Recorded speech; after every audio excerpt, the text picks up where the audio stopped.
late night, ain't getting no rest. Work so hard, people think I'm obsessed. Cream at the crop, won't settle for no less. Headed to the top, remaining so focused. Yeah, gorilla of the jungle, I've been beating on my chest. I learned from the struggle, it was all just a test. Hey guys, welcome back. Today we're going to jump back into the charts. Did a little market update before the weekend here. There has been some volatility in various assets. So without further ado, we're just going to jump into things here. Take a look at what's going on in the markets. So we're going to start here on the macro side of things. You guys know I think the macro dictates a lot of the stock market and crypto and Bitcoin market direction. So we need to see strength here, and we need to see a risk-off environment for our risk-on assets like Bitcoin, tech stocks, that kind of thing, to go on and outperform here. So taking a look, we see the dollar flat on the day for now. Still has broken out of this downtrend that we were in. So it did manage to take out these highs. We're going to have to watch this one and see. It could potentially put in a higher low and then continue its uptrend, retest some resistance up here. So I have marked this Fibonacci retracement, as well as you see the 50-day moving average coming in right at that 0.5 Fibonacci. So look for that resistance right through here as another potential lower high in terms of the dollar. We can also take a bit of a trend line from these two peaks and see, you know, we could even come up to the 786 in kind of a more risk off environment. It would be a continued macro lower high, which is ideal, what we want to see. But in the near term, you know, it's looking decent here. If we look at our DMI, heading towards what could be a bullish cross, our MACD, a bit of a bullish cross, histogram is flipping green, and we had a bullish cross on the RSI. So the dollar right now looks like it could continue moving up, but that's not what we want to see if we want to see our Bitcoin, or if we want to see our risk assets really outperforming here. So we'll also take a look at the weekly, get a better idea. If we just see on the weekly, also you know, looking more of a bit of a bullish setup than a bearish setup on the weekly, in my opinion. Yeah, so just following this, we still have this lower high here, but holding this for now. We want to see the dollar continue to break down. We look at the US 10-year. It has started to break below this trend line here. It's another one we want to see continuing to kind of break down, heading towards those lower targets. We'll take a look on the lower time frame. We take a look at our 12-hour here, looking at our momentum indicators. So looking a little oversold here, so this ideally, you know, losing some of that bearish momentum with a bit of a cross coming up here, you know, coming to oversold territory down here. If we start to see the DMI negative and minus, or the positive and minus lines continue to converge towards each other, signals to me that we could get that bullish momentum. We are holding these lows right here for now, but kind of stuck under here at that 200-day moving average with confluence of the 786. So we'll see if we do get a little bit of strength here from the 10-year, but for now it kind of remains in that downwards price action downtrend that we talk about.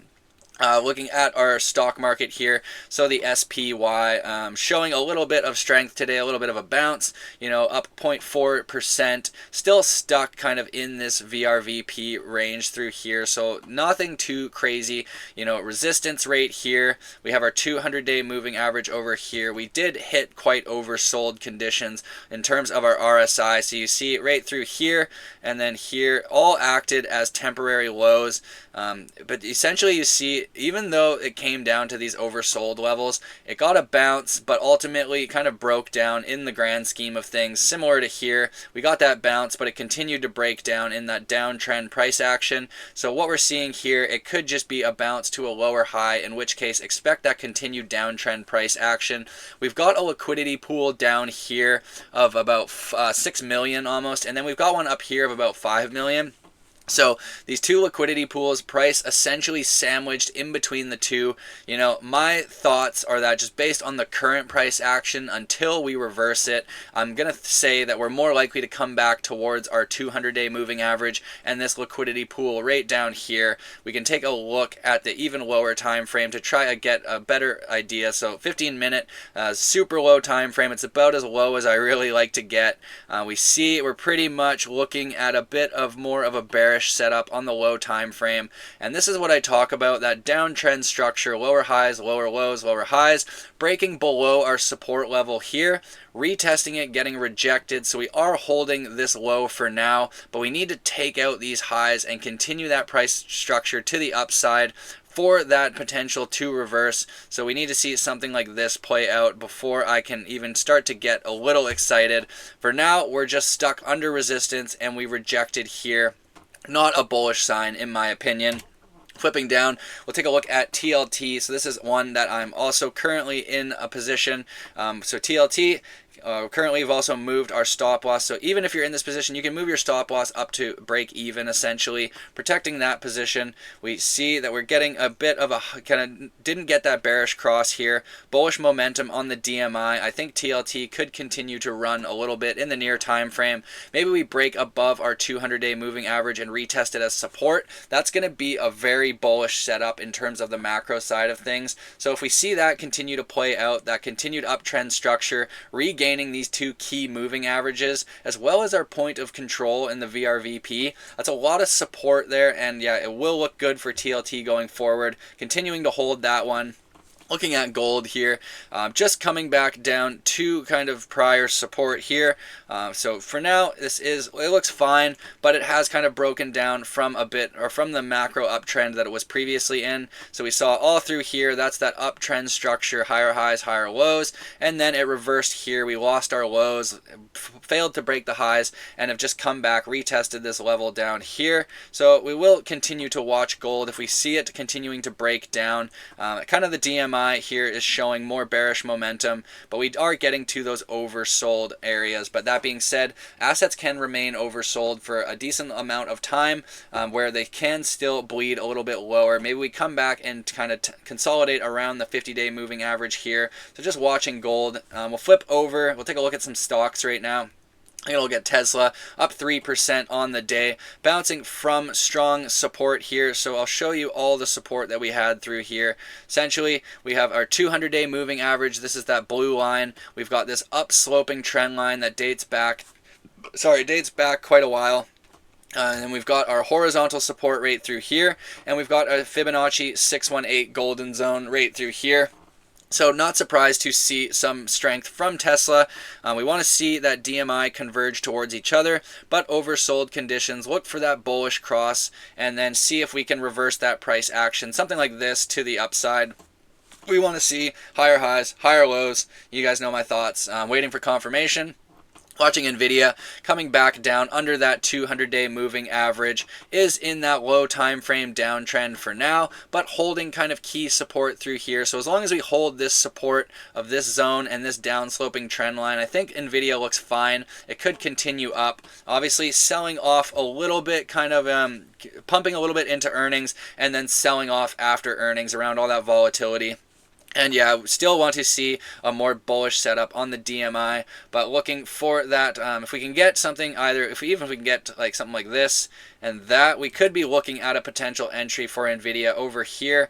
And then as long as our momentum indicators support that thesis at the time. Otherwise, for now, we're just watching it. Nothing confirmed yet, not getting too aggressive or anything. We can take a look at the weekly chart to get a better idea of the high time frame. So we're still right near all-time highs, guys. Like, it's not that far off all-time highs. If things really start to break down on the macro side of things, it's not going to be good for any of our tech stocks or our risk-on assets. Looking here, we see that bearish cross of the DMI lines on the weekly chart. So still just consider that kind of temporary downtrend for now until we get confirmation. Flipping over, we'll take a look at Google. Google kind of was beat down a little bit more than some of their peers. So some of the ones that are just at or right near all-time highs, I'm not as interested in, just due to the fact that it's hard to buy into these valuations when there's uncertainty in the markets. We see here Google also kind of just losing this trend line. We'll see what happens, but kind of underneath the 200-day. So holding these lows for now. As long as we hold these lows right through here, it does look okay, but we need to kind of put in more work and show more convincing of a more broad uptrend. We see that, again, bearish cross on the DMI showing or more likely downside. We flip over to Dell here. Dell is one that we were watching. We were hoping to get kind of more confirmation, and this is the perfect example of why we wait for confirmation on these charts. So we did see, our momentum indicators started to look pretty good. We had oversold conditions on both the RSI and the MACD. We had what was attempted bullish cross of the DMI, ultimately not able to regain that ADX line. So that was a signal that was kind of unsustainable move. And you see here, we have sold off. We're back into our wedge right now. We are holding these lows for now, so it looks fine in terms of the very high time frame structure. But we failed to confirm that breakout. And we didn't enter this trade because we didn't have daily confirmation of it. So I'll show you that as well. And we're just stuck in here for now. Flipping to the daily chart, I'll show you. So essentially, we came down here in this downtrend structure, broke out. We had one higher high, or one higher low, one higher high, and then we failed to confirm the higher low right through here on the macro. So not the right confirmation. You can also see that we didn't have the right momentum indicator set up for that position either. So we're just waiting and letting Dell kind of do some more work, consolidate. You know, we could even come back and tag these lows here before we really are able to reverse up. That's why we wait for confirmation, not taking that additional risk. Same with AMD. It's just one we've been watching, continues in this downtrend structure, stuck under the 50-day, under the 200-day. That is also indicative of a downtrend. We do see there is some resistance up through here with the 200-day moving average, kind of this down sloping trend line, as well as our Fibonacci retracement resistance. That being said, we don't enter because we don't have confirmation yet, so we need to see either we can come out and do something like this. If we can do that, then you're looking to enter kind of in that area over here. Otherwise, you know, we might just be coming back down, tag the lower band of this horizontal support before we're able to really build out a bottom and reverse from there. So still just waiting patiently on AMD as well. Looking at Tempest AI, this is one that Nancy Pelosi just bought back here. And we see she bought here and it just absolutely ripped to the upside. Everybody jumping in that copy trade. You know, not what we do because it was pretty hard to catch this move. To most people were probably FOMOing in up here because Nancy Pelosi bought. That being said, I look at the chart and you see something like this. That's not looking like a, you know, if we're up here, that's not a chart that I'm looking to buy into. I always say, same thing here, huge rally up, but a substantial retracement. Same thing here, huge rally up, substantial retracement, huge rally up, substantial retracement. So we're going to be watching this one. If we do start to see some relief in the markets, this could be a decent AI play. Obviously, Nancy Pelosi has insider information and she's bullish on this company for a reason.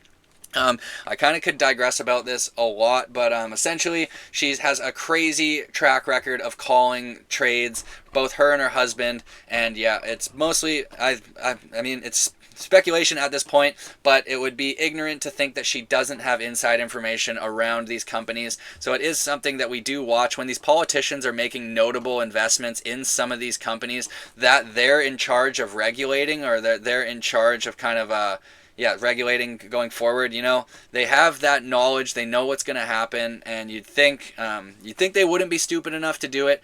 But you know, Nancy Pelosi's worth over $200 million.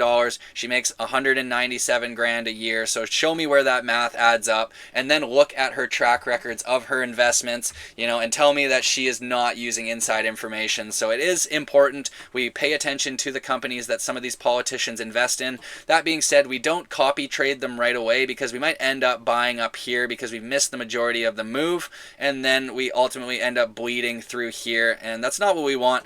So now it's kind of coming back more to an area of interest. So we see that 618 Fibonacci, 50-day moving average, and the 786 Fibonacci here. That being said, there is a gap fill right through here in terms of the daily. So I'm not really interested in taking a position yet, but this is one I'm watching. If we start to see some renewed strength in the SPY, in markets, kind of some relief of macroeconomic tensions, then we could be looking at a position here. So just watching this one, although recognizing it is a better buy than it was up here, but we don't have the confirmation that we really want quite yet. Still looking at it in terms of the kind of the DMI here, bearish momentum, could bottom a little bit more. So yeah, nothing too crazy in Tempest yet. Want to see that kind of that checklist that we look for to support our trends start to tick off, and then flipping over to Intel here, looking a little bit better than some of its peers. So if we take a look, you just see here it did break above the 200-day moving average, and we are holding these lows through here.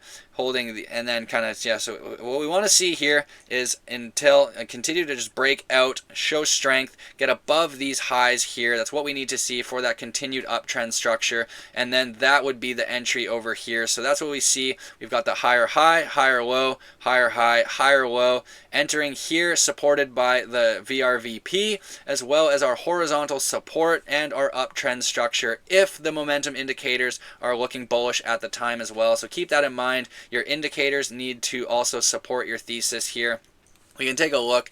If we look at it on the weekly chart to try and get a better idea, we see MACD are kind of, losing some momentum here. That's not the best setup for the DMI. We were pretty oversold on the MACD, but we are losing a bit of that green, or that red histogram, or the green histogram, sorry. So we're just looking here. This is what I'm looking at for Intel. We took out these highs, so yeah, waiting for that continued bottom reversal structure. This is going to be the confirmation that we're looking for. So a lot of these companies, you know, they're not really actionable at this time. Same thing with Palantir here.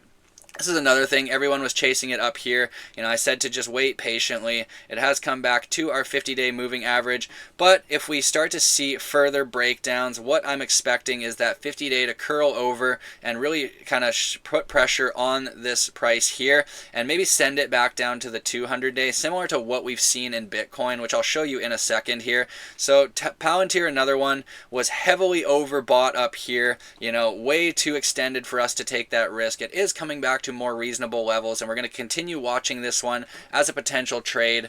But that's it for the stocks for now. Nothing really actionable in my opinion. We're still waiting for confirmation, not getting too aggressive. Looking at Bitcoin here, so if we take a look, we'll look on the 4-hour.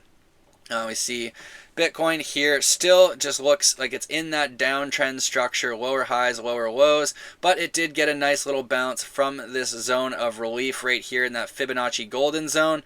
We saw some buyers stepping in. We saw our oversold conditions in terms of our MACD and our RSI, and then we did come to a key level of support. So in my Telegram group, I shared how I was building a swing position in Bitcoin from this 786 up to this 618. That's what we did.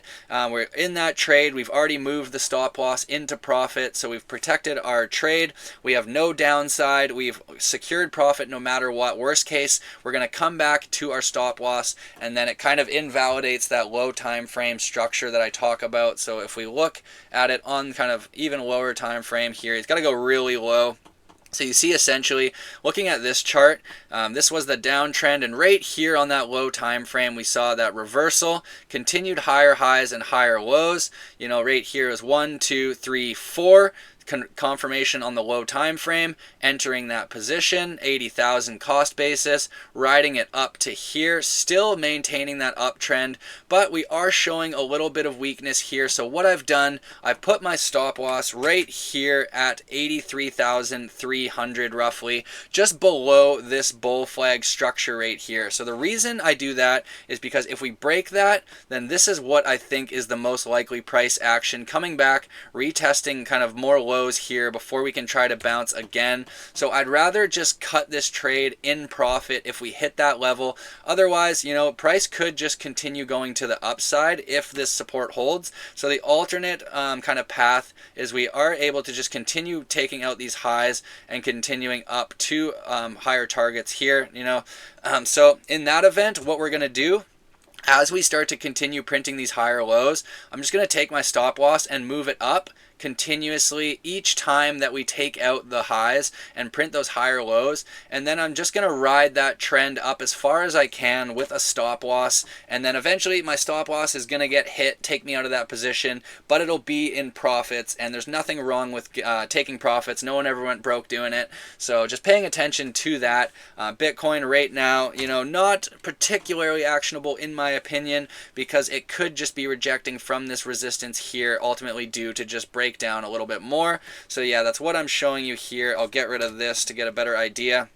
We see we haven't taken out the highs in terms of the 4-hour time frame here, and we're coming into resistance. So if we reject here, you know, we either need to hold these lows and then put in something like this, and that's going to be our most bullish case. Alternatively, it is the chance that we just break down lower lows, continued lower highs, more consolidation needed. So we just wait for confirmation. We don't have that yet, so we don't make any aggressive moves yet. Looking here, a bit of bearish momentum in terms of the DMI, slightly bearish if not neutral. Our MACD, so get rid of that. Yeah, looking at our RSI, also curling over a little bit, so losing a little momentum. I do kind of am just leaning towards us having to consolidate here, similar to what we saw in prior price actions. So I've showed this before. I talked about it yesterday. We saw right over here, right when the 50-day and the 200-day moving averages came towards each other, we wicked below the 200-day. So we saw right here, we just wicked right underneath it. Nice little, sorry about that. Yeah, right there. So you see there we wicked underneath, there we wicked underneath, and then we were able to rally outside of it and get another extension. So I'm not sure what's going to happen, but it's kind of, if we see something similar here, we're just looking for that swing underneath outside of the 200-day, getting that bounce relief play. That's what I'm aiming for. Ultimately though, if we start to see what looks like could be a bearish cross of the 50 and 200-day, like as over here, that marked the top. Same thing, so we're just going to be watching this, watch these two moving averages. If they start to really converge towards each other, that's going to kind of give me another bit of a warning signal in the near term in terms of Bitcoin. We'll take a look at Bitcoin dominance here. Sorry about that. Yeah, so looking at Bitcoin dominance, is a little green on the day, kind of continuing this uptrend for now. On the high time frame, we'll flip over to the low time frame, get a little bit of a better idea here.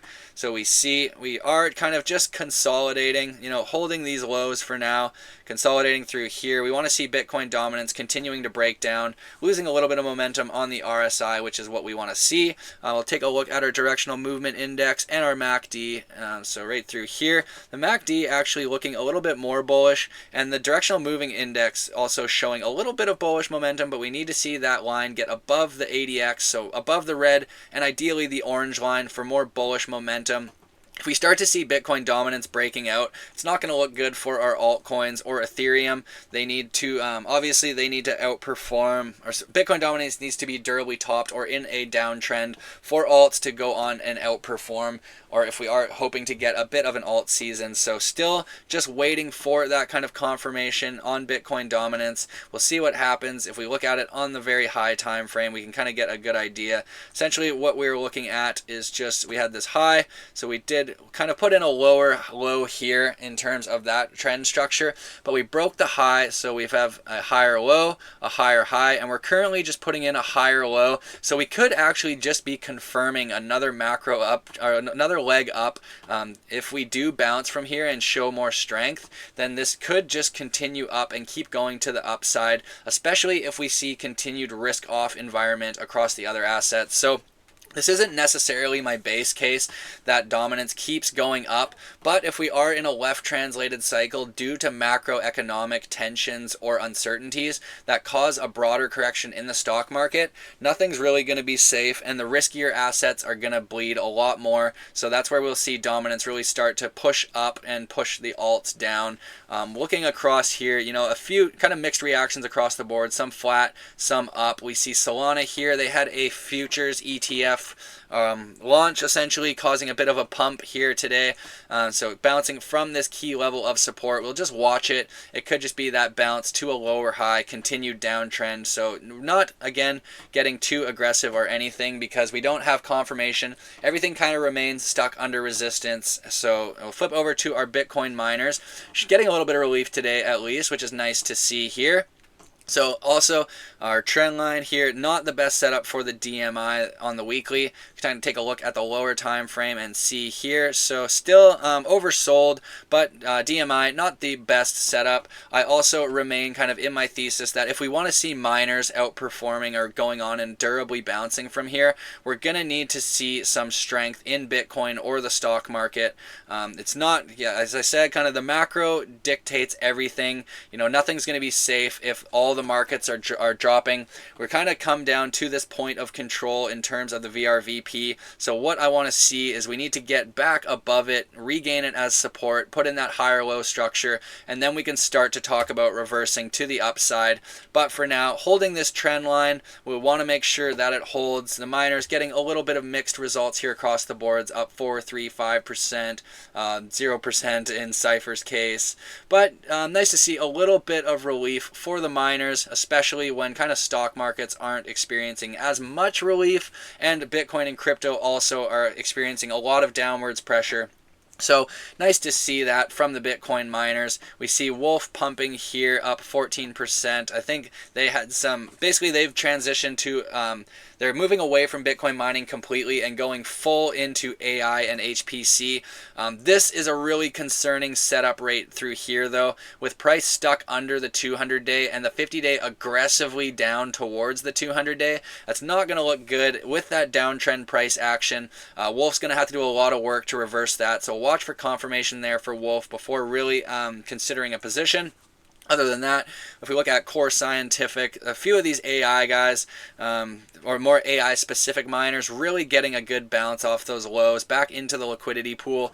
So we still are waiting for confirmation. You know, there's still too much uncertainty in the markets to be taking any major positions, in my opinion. You know, we'll look for little swing trade opportunities here and there, but as always, the most important things are going to be managing your emotions, managing your risk, and being patient. I'm going to be here this entire time, going through the charts with you multiple times a week, showing you the different things I'm interested in, the different things I'm looking at, and we're gonna be here together navigating this market. When we do see confirmation, then we're gonna enter the trades that make sense to us based on our strategy. So until then, just stay calm, stay patient, and until then, if you like the content, please like, share, subscribe. It all means the world to me, and I'll see you guys in the next one.